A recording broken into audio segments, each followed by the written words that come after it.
नमस्कार साथियों, मैं हूं जोगिंदर सिंह और आप देख रहे हैं चंडीगढ़ कॉरिडोर। आज दिनांक है 16 अक्टूबर 2025 और दिन है बृहस्पतिवार का।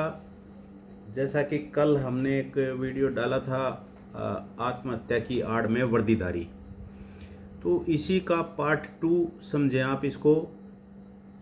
इसमें आज कई चीज़ें और सोशल मीडिया के माध्यम से कई चीज़ें निकल के आ रही हैं और जिनको समझने का प्रयास करेंगे। ये एक्चुअल में ये बवंडर है क्या, इसका एनालिसिस देखिए। वैसे तो हमारे पास ऐसा कोई तंत्र नहीं है कि हम इसकी पूरी जड़ तक पहुंच सके, लेकिन जो औचित्य तौर पर जो आम आदमी को जो समझ में आना चाहिए, या इस भूचाल को, हरियाणा की राजनीति का जो आज जो हाल बेहाल हुआ है, उसको समझने के लिए हमें इस पर चर्चा, हम इसी को आगे बढ़ाने की कोशिश कर रहे हैं। और इसमें क्योंकि इन्होंने आईपीएस जो वाई पूर्ण कुमार जी थे, उन्होंने आत्महत्या 7 अक्टूबर को की थी, लेकिन उसके बाद जब एएसआई संदीप लाठर ने आत्महत्या की, उसके बाद उससे पहले उसके बीच के जो पीरियड था, उस समय तक पूर्ण कुमार जी का जो आत्महत्या का जो सिनेरियो जो चल रहा था, वो कुछ कहानी कर रहा था। लेकिन जब संदीप लाठर की मौत होने के बाद, जब उन्होंने कुछ ऐसे आरोप लगाए इन पे, पूर्ण कुमार जी पे, और फिर उसके बाद ये विमर्श बदलने के बाद इसकी गहराई, मतलब इसमें बहुत कुछ घालमेल नज़र आने लगा। खैर चलो देखते हैं क्या है उसमें। जैसा कि संदीप लाठर ने जो बोला कि ये भ्रष्टाचारी थे और इनके जो गनमैन थे सुशील कुमार, पूर्ण कुमार जी के, उनको इन्होंने रंगे हाथ पकड़ा था, जिसके आईओ थे संदीप लाठर, और वो 6 तारीख को रंगे हाथ पकड़े जाते हैं। और 7 अक्टूबर जिस दिन पूर्ण कुमार जी आत्महत्या करते हैं, उस दिन तक भी पूर्ण कुमार जी का उसको कोई किसी प्रकार का कोई नोटिस नहीं था, क्योंकि रोहतक एसपी जो थे नरेंद्र बजारनिया, ऐसा माना जा रहा है कि इनकी नरेंद्र बजारनिया और पूर्ण कुमार जी की कुछ विभाग के अंदर ही कुछ ऐसी टसन चल रही थी, और जिसको संदीप लाठर के अनुसार सुशील कुमार ने जब ये स्वीकार कर लिया कि ये पैसा पूर्ण कुमार जी का है, उन्हीं के कहने से मैंने पैसा लिया। अब ये इसमें कितनी सच्चाई है कितनी नहीं है, अगर संदीप लाठर अगर ये सच्चा भी है तो उसे वो भगत सिंह जी का नाम लेकर अपने आप को गोली नहीं मारनी चाहिए थी उनको, ये मेरा मानना है। भगत सिंह को फांसी हुई थी, अब वो देश के लिए शहीद हुए थे। आज उनके नाम लेकर के संदीप लाठर अपने आप को आत्महत्या कर लेता है, तो ये कई चीज़ों को जन्म दे रहा है ये। तो इसमें एक तो उन्होंने ये सर्टिफिकेट बांटा कि शत्रुजीत कपूर जी जो है ना, वो पूरे तरह बहुत बड़े ईमानदार आदमी हैं, जबकि उसके सोशल मीडिया पर वीडियो आ चुके हैं, उसकी बहुत सारी प्रॉपर्टी गुड़गांव में है, बठिंडा में है और हरियाणा में है, इधर यमुनानगर में भी है। ऐसा बहुत कुछ उनका निकल के आ रहा है। जो आदमी 2 लाख रुपए जिसकी सैलरी है और उसकी इतनी करोड़ों रुपए की उसकी प्रॉपर्टी है, तो वो चीज़ें वो भी उसके शंका के घेरे में है। अब संदीप लाठर कितना बड़ा वो सर्टिफिकेट बांट रहे थे कि भाई शत्रुजीत कपूर ईमानदार हैं या फलाना है, तो कोई ये काम किसी का वैसे बनता नहीं। वो काम तो पुलिस का या अपना विभागीय जो चलता है, आईटीआर जो चलती है, उसके अंतर्गत ये सब चीज़ें चलती हैं। और चोर मतलब भ्रष्टाचारी जब तक नहीं कहलाया जाता, जब तक वो पकड़ा नहीं जाता रंगे हाथों। अब रंगे हाथों तो ना तो पूर्ण कुमार जी पकड़े गए, अब ये तो एक स्टोरी है, वो आत्महत्या कर चुके। अब इनका संदीप लाठर का कहना है कि वो इस डर से कि क्योंकि सुशील कुमार ने उनका नाम ले दिया था आईओ के सामने, इसलिए ये भ्रष्टाचारी थे। अब ये तो, और ये इन्होंने अपने उसी डर को छुपाने के लिए अपनी पत्नी, क्योंकि इनकी पत्नी आईएएस हैं और इनका एक साले साहब हैं आम आदमी पार्टी से जुड़े हुए पंजाब से, उनकी छवि पे आंच आएगी अगर अगर पूर्ण कुमार जी का नाम आ जाता है तो भ्रष्टाचार में, रिश्वत लेने के उसमें। तो ये इस चक्कर में, उस डर के कारण, उस डर को दूर करने के लिए, सामाजिक प्रतिष्ठा दांव पे ना लगे, इसलिए वो आत्महत्या कर गए। जिसमें वो 15 लोगों के नाम लिखे गए हैं, जिसमें सबसे ऊपर नाम है शत्रुजीत कपूर जी के बाद फिर ये जो रोहतक वाले जो एसपी रहे अपना नरेंद्र बिजारनिया जी, इनके समेत 15 लोग हैं जिनका उन्होंने नाम लिया है अपने 8 पेज के सुसाइड उसमें केस में। तो ऐसे में हम सुरेंद्र जो संदीप लाठर है, अब वो किस उसमें आकर के अपनी जान दे गए? उनको क्या पड़ी थी भाई अपनी जान देने की? ये किस तरह की भगत सिंह की का नाम लिया उन्होंने। ठीक है, उनके फॉलोअर हो सकते हैं, उनको मानने वाले बहुत हैं, हिंदुस्तान में करोड़ों लोग हैं उसको मानने वाले, लेकिन उनका नाम ले करके आप 2 लोगों को आप क्लीन चिट दे रहे हैं। ये बहुत ईमानदार आदमी है और आपकी मौत हो जाएगी इसलिए ये सत्यता सिद्ध हो जाएगी। ये कौन सी बात हुई भाई? आप सच्चे थे तो फिर आपको सिस्टम के साथ अंदर ही रह करके लड़ना था ना, साबित करते पूर्ण कुमार जी को कि हाँ ये थे, करप्ट थे। आत्महत्या करके आप निकल लिए। आप भी एक वो अपना कुछ पेज का वो लिख लिया, भैया मैं भी जा रहा हूँ, भगत सिंह का मैं फॉलोअर हूँ। तो ये तो कोई, ये तो समाज के सामने आप बहुत बड़ा क्वेश्चन मार्क लगा के चले गए आप भी, जैसे पूर्ण कुमार जी से चले गए। अब उस तरफ का हाल देखिए भाई, पूर्ण कुमार जी के जो फॉलोअर हैं, जो उनके समाज के लोग हैं, अब वो वहाँ से कहीं कुछ निकल के आ रहा है कि हरियाणा बंद कर देंगे हम, फलाना गए। अब ये चीज़ तो देखो ना कहाँ से शुरू हुई, कहाँ पहुँचने जा रही है ये। अब इसको क्या समझते हो? ये सिर्फ पूर्ण कुमार जी की आत्महत्या तक है ये मामला सीमित रह गया? ये निश्चित तौर पर इसने राजनीतिक रूप ले लिया है।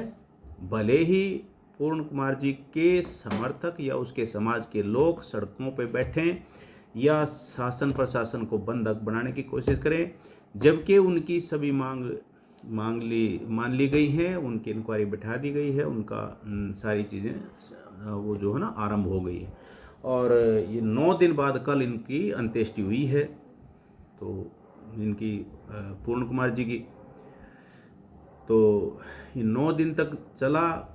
और 9 दिन के बाद भी अब ये सुनने में आ रहा है सोशल मीडिया के माध्यम से कि ये अब हरियाणा बंद करेंगे अगर इनकी ये मांगे नहीं मानेंगी, तो इनको गिरफ्तार नहीं किया गया तो।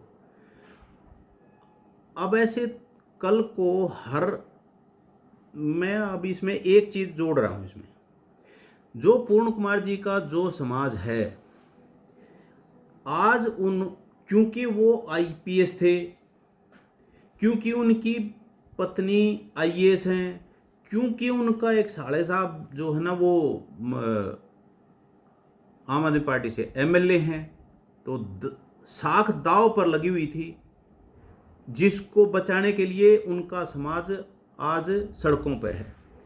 ये ऐसे लोग उस समय कहाँ थे जब किसान आंदोलन में, जब वो एक इन्हीं के समाज का एक आदमी वो मार करके और वो उस पर टांग दिया था, नीचे सिर करके पैर ऊपर करके, तब तो ये एक भी नजर नहीं आया था ये समाज, ये इतना गंदा कर्म क्यों किया, किन लोगों ने किया, कौन लोग थे ये ऐसा करने, कहाँ से हिम्मत आ जाती इन लोगों की ऐसा करने की।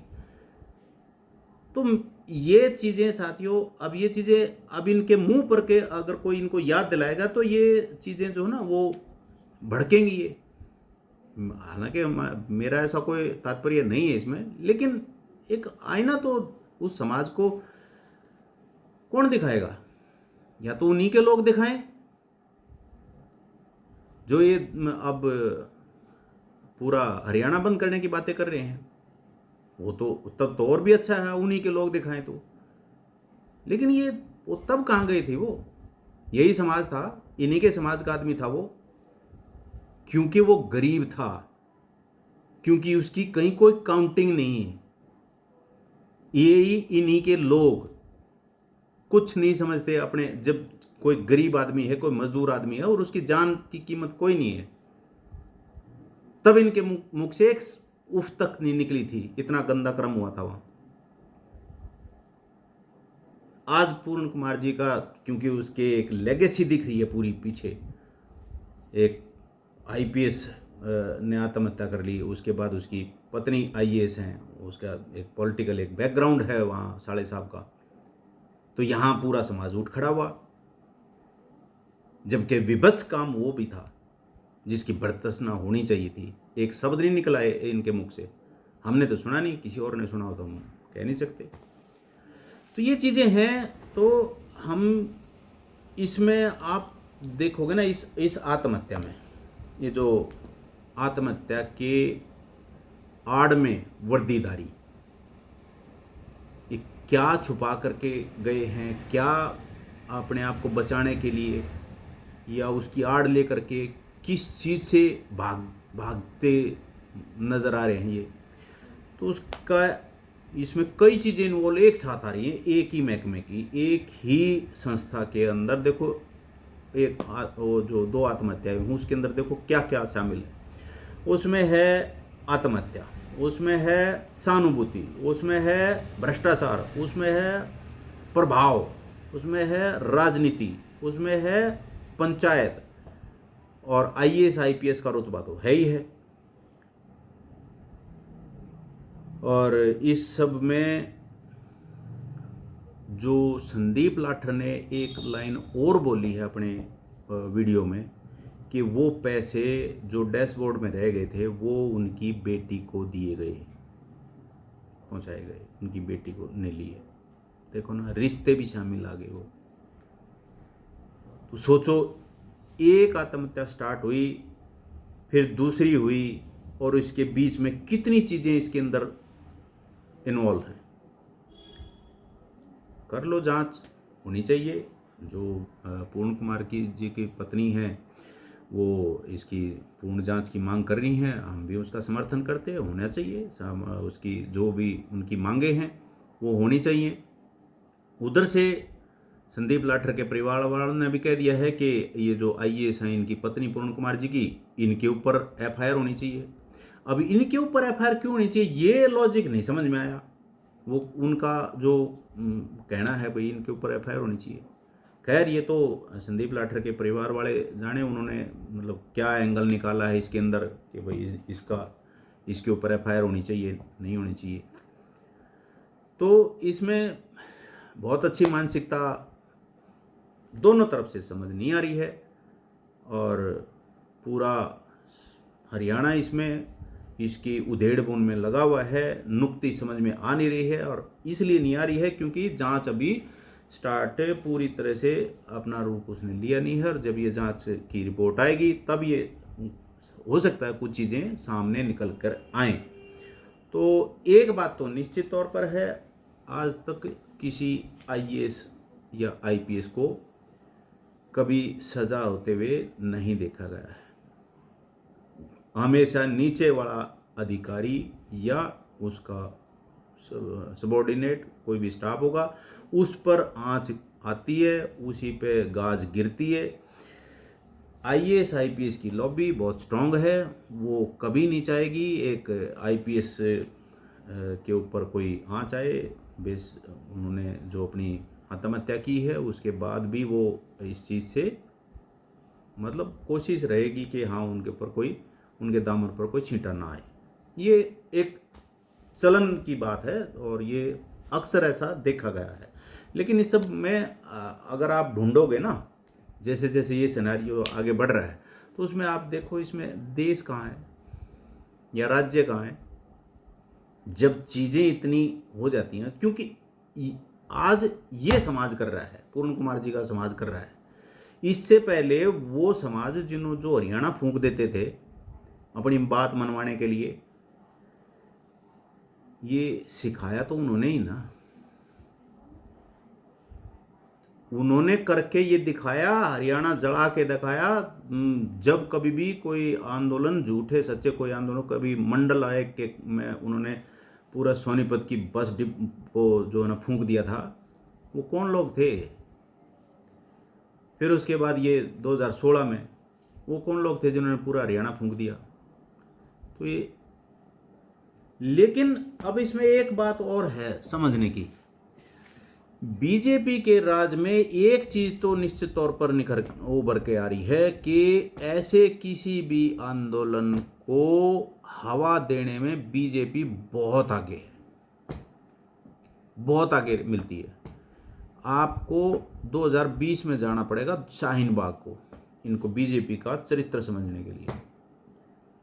शाहीन बाग में देश ने देखा कैसे शाहीन बाग कैसे वहाँ सड़कें हाईजैक हुई, और वहाँ लोगों ने किस तरह के वहाँ देश विरोधी नारे भी लगे, वहाँ सब कुछ हुआ। लेकिन आज तक भी किसी एक को भी सजा हुई है तो बता दो, किसी एक को भी। उसके बाद 2022 हमने फिर किसान आंदोलन देखा, वहाँ हमने ये रास्ते बंद होते देखे।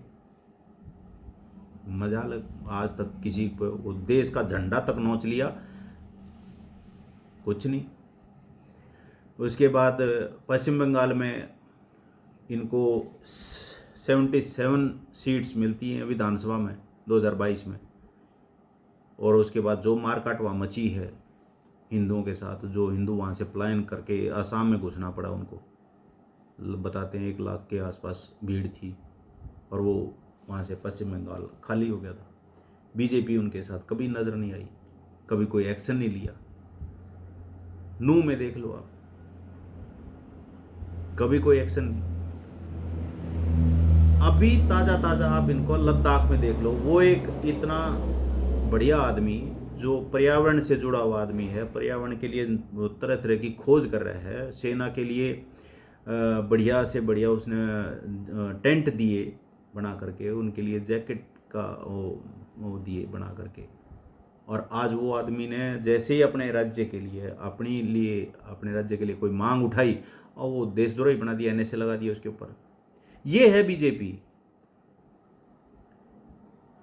और अभी यहाँ अब हरियाणा में देख लो आप, कैसे सांस फूले हुए हैं, और इसका आप नतीजा देख लेना आप बाद में। आज बेशक इनके सांस फूले हुए हैं, लेकिन थोड़े दिन बाद आप देखोगे ये किस तरह से इनकी सीट बढ़ती हैं, किस तरह से इनको वोट मिल जाते हैं। हमें ये नहीं समझ, ये फार्मूले नहीं समझ में आते, ये इनको वोट कैसे मिल जाते हैं, इनको कहाँ से हवा मिलती है, कौन लोग इनको हिम्मत देता है इस तरह से। मैं ये नहीं कहता कि किसी समाज को अपने किसी भाईबंद की रक्षा नहीं करनी चाहिए या उसके साथ नहीं खड़ा होना चाहिए, उसके बुरे समय में उसके साथ होना चाहिए। हम कहते हैं भाई, हम भी समर्थन करते हैं। लेकिन ये क्या बात हुई, एक चीज़ वहाँ से स्टार्ट होती है, और जबकि इनकी इसमें संसद में 84 सांसद हैं पूर्ण कुमार जी के समुदाय से, SC कैटेगरी से 84 सांसद हैं। वो तब अपनी मनचाही जो है ना उनकी वो मांग पूरी नहीं हो रही है कि हाँ वो उन पे किसी अधिकारी पे एक्शन लेंगे। ये चीज़ें हैं, तो इन चीज़ों में ये माहिर हैं बीजेपी वाले, और ये चीज़ों को ऐसे इस तरह से पेश करते हैं कि आपको उस ग्लानि में भर देंगे कि बीजेपी का विरोध करना मतलब सनातन का विरोध कर रहे हो, इस ग्लानि में भर देंगे आपको। इस तरह से चीज़ों के सामने रखेंगे कि आपको लगेगा यार मैं तो कुछ पाप सा कर रहा हूँ कोई, जबकि ये इतनी मतलब इनका बीजेपी को जितना हम समझ पाए, हम भी इसके समर्थक थे। 2009 में हरियाणा से मैंने इनको वोट करना शुरू किया, 14 में इनको फिर दिया, फिर 19 में दिया, लेकिन उसके बाद हमारे को तो ये इनका चरित्र कुछ और ही लगने लगा, हमारे तो समझ से बाहर निकल गई ये वो बीजेपी है ही नहीं। ऐसे कैसे हो सकता है बीजेपी का विरोध करना मतलब देश का विरोध करना? देखो ना कितने चालाकी से कितने कितने भ्रम की में परोस करके चीज़ों को सामने हिंदू समाज के सामने ऐसे रख देते हैं। हिंदू समाज अपने आप को ग्लानि महसूस करता है, यार बीजेपी को वोट नहीं देंगे तो हम तो देशद्रोही हो जाएंगे, गद्दार हो जाएंगे। ऐसे पेश करते हैं चीज़ों को। जैसे अयोध्या में हुआ, अयोध्या में जब ये हारे तो वहाँ के लोगों को इन्होंने गद्दार कहा, इन्होंने अयोध्या के लोगों को। क्यों भाई? बीजेपी के मतलब गिरवी रख दिया क्या? हिंदू ने अपने आप को बीजेपी को गिरवी रख दिया क्या? हमें समझ नहीं आता। जैसे और दूसरी पार्टी हैं राजनीतिक दल, ऐसे एक बीजेपी है। तुम अच्छा काम नहीं करे, हमारी अपेक्षाओं पर काम नहीं खरे उतर रहे, तो हम किसी और को ढूंढेंगे। ये तो हर वोटर का अधिकार है, यही तो अधिकार है उसके पास, वोटर के पास। और है क्या उसके पास? तुम तो उसका वोट लेकर के उसी को गद्दार करने लगते हो, उसी के घर पे बुलडोजर चलाने लगते हो, उसी को डंडे मारते हो। अभी कल का ही ले लो आप। अब कल कुरुक्षेत्र में एक नया ही, ये हिम्मत की बात कर रहा हूँ। ये हिम्मत कहाँ से आ रही है? ये हिम्मत आप देखो, एक चड़ूणी नाम का एक किसान आंदोलन में एक नाम सुना होगा आपने, गुरनाम सिंह चड़ूणी। वो बंदा कल कुरुक्षेत्र में डीएफएससी हैं राजेश आर्य, उसको थप्पड़ मार दिया। अब वो ओबीसी समाज से है वो बंदा, डीएफएससी। और ये भाई साहब बता रही है किसान विसान नहीं है, ये है आड़ती, ये किसान नहीं है। और ये वहाँ क्योंकि किसान आंदोलन में इसने नाम कमाया खूब, अपना बढ़िया मीडिया में खूब नाम गया, देश विदेश तक खूब नाम गया। अब उसकी आड़ लेकर इसको ये लगता है कि ये जिसको मर्जी थप्पड़ मार देगा। ये कहाँ से आती भाई हिम्मत इतनी? एक वो समाज जो कर्मठ समाज है, जो सत्यनिष्ठ समाज है, जो अपनी मेहनत और परिश्रम से खाता है, कमा कर खाता है, कभी किसी से झगड़ा नहीं करता, कभी किसी के साथ मारपीट नहीं करता, और उस गरीबी से उठ करके पढ़ लिख करके वो निकल करके आता है और उसको थप्पड़ मार देता है एक चुड़ूनी टाइप का, एक दलाल टाइप का आदमी। आड़ती है कि मतलब आड़ती बहुत से लोग हैं, सब इसके तरह थोड़ा ना ये बताया जा रहा है। तो एक नंबर का वो क्या बोलते हैं इसको, दलाल टाइप का आदमी है, गुंडा प्रवृत्ति का आदमी है ये। और अगर आप ओबीसी समाज के किसी डीएफएससी अधिकारी को अगर आप थप्पड़ मारने की हिम्मत रख सकते हो, तो हम इस बात को क्यों ना कहें आपको ये हिम्मत बीजेपी से आ रही है। किसान तो आपको अब गले नहीं लगा रहा है, किसानों ने तो आपकी औकात आपकी देख ली है, इसकी चड़ूनी की। ये है ही कुछ नहीं, इसको 1100 वोट मिलते हैं, इसको चुनाव लड़ता तो, और हवा में इतनी में है, ये थप्पड़ मारने की हिम्मत रखता है। तो हम भी इस बात का पुरजोर विरोध कर रहे हैं। ऐसे व्यक्ति को जेल के अंदर होना चाहिए, बाहर नहीं होना चाहिए, इसकी गिरफ्तारी होनी चाहिए। बताया जा रहा है कि एफआईआर तो दर्ज हो गई है, लेकिन ये गिरफ्तार नहीं हुआ है। एक सरकारी आदमी को ऑन ड्यूटी उसको थप्पड़ मार रहा है, उसके सरकारी काम में बाधा पहुंचा रहा है, ये सारी धाराएं इसके ऊपर लगनी चाहिए और इसको तुरंत गिरफ्तार होना चाहिए। ये चीज़ें ओबीसी समाज, जिसमें प्रजापति समाज की मैं बात करूं तो प्रजापति समाज से वो आते हैं। ओबीसी में बहुत सारी जातियां हैं, लेकिन जो जिसको थप्पड़ मारा गया है वो प्रजापति समाज से है। अब इस चीज़ को प्रजापति समाज इसको कितना गंभीरता से उठाता है, या अपने आप को बीजेपी के पक्ष में पसरे हुए देखना चाहता है, या किसी भी दल के पक्ष में देखना चाहता है। क्योंकि बीजेपी के अंदर आज एक कैबिनेट मंत्री हमारे रणबीर गंगवा जी हैं, तो उनको ये सोच करके कि बीजेपी ने तो हमारे को सम्मान दे रखा है। मेरे इसमें विचार बिल्कुल अलग है भाई। हमारे प्रजापति समाज का अगर एक कैबिनेट मंत्री, अगर आज एक बीजेपी ने अगर उसको प्रजापति समाज को सम्मान दिया है, तो ये थप्पड़ भी नहीं खाएगा। तो अगर उनको कैबिनेट मंत्री बना दिया तो ये थप्पड़ खाएगा भी, ये समाज। ये चीज़ बर्दाश्त नहीं की जाएगी। हम रणबीर गंगवा जी को भी ध्यान में ये चीज़ बात लाना चाहते हैं। आप इसका संज्ञान लें और इस चरनुई टाइप के गुंडे को इसको जेल के अंदर करवाएं। ये हम पूरे पुरजोर तरीके से हम चंडीगढ़ कॉरिडोर के माध्यम से आपको, रणबीर गंगवा जी को भी हम यही अपील कर रहे हैं, इस आदमी को जेल के अंदर डलवाइए और प्रजापति समाज का जो उत्थान है वो उत्थान का मनोबल तोड़ने के लिए इस टाइप के लोग, आज इसने थप्पड़ मारा है कल कोई और कोई मारेगा, तो हमें ऐसे सांपों का मुंह रगड़ना ही चाहिए और इनको कोई बाईपास नहीं मिलना चाहिए, ये सोच करके कि ये किसान, कि कोई किसान वैसान नहीं है, ये टुच्चे किस्म का एक आड़ती है, उससे अतिरिक्त ये कुछ नहीं, ये गुंडा है। ये उसकी आड़ती के भी भेष में कि ये गुंडा है ये। अब इस बात को सोचो, अगर यही थप्पड़ उसी अधिकारी ने पलट के इसके ऊपर जड़ दिया होता तो ये आवाज, उस थप्पड़ की आवाज सुन लो मेरे दोस्तों, उस थप्पड़ की आवाज यूएन तक सुनाई देती, क्योंकि ये रण रोना रोता मैं अल्पसंख्यक को थप्पड़ मार दिया, और पगड़ी का नाम लेता है सबसे पहले, मेरी पगड़ी उछाल दी। और इनको हिम्मत मिल जाती है तुरंत दूसरे आदमी को थप्पड़ मारने की। क्यों? उसके घर में मां बहन नहीं है, उसके घर में बच्चे नहीं है, उसका परिवार नहीं है, उसका सम्मान नहीं है। कैसे बर्दाश्त कर ले हम इस चीज को? ये चीज नहीं चलेगी।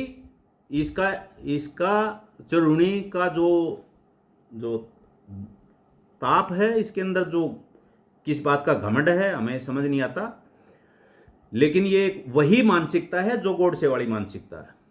मैं जोड़ रहा हूं भी इसको, मैं गोडसे से जोड़ रहा हूं भी इसको। ये वो मानसिकता है।